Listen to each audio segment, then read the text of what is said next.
As you ladies all know, we're here today to talk about the journey after the journey. As we've all experienced, myself included, significant weight loss. There are a lot of things that people know about weight loss, but there are lots of complexities involved with this experience. And so today, the questions that I'm going to ask are going to be sort of about the things that people may not know. Do you worry about regaining weight? And if so, what's the plan around that?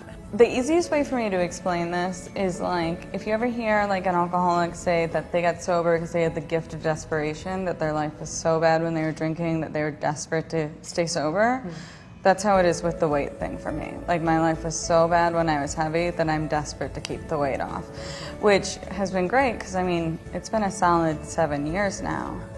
But that's the maintaining part is so hard, and I do have a pretty significant amount of fear about gaining weight. Over the years, my weight has fluctuated maybe within a 10-pound range, but never anything more than that because I get panicked.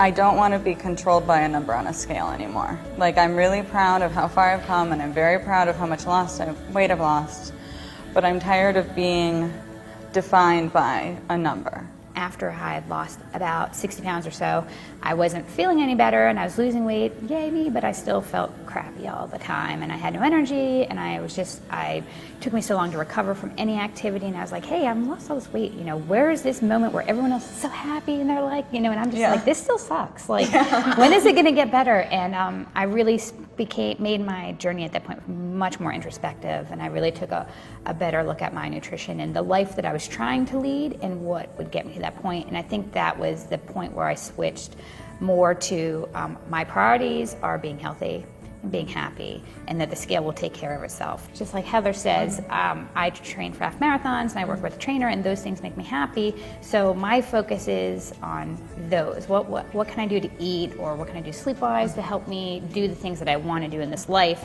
And then just knowing that if I keep giving myself good foods, whole foods, and staying active, that it'll be okay, because, your body changes, but if my size is still the same, really, does it matter if I weigh 5 pounds less, if I still fit in the same pair of jeans, or if I'm happy, if my mile pace is getting better? That's really more important to me. I had no idea what I wanted my goal weight to be, because I hadn't weighed anything under 200 pounds probably since I was in junior high.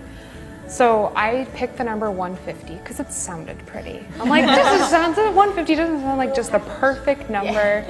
So I got to that 150 and I felt good and I felt great and everything, was good.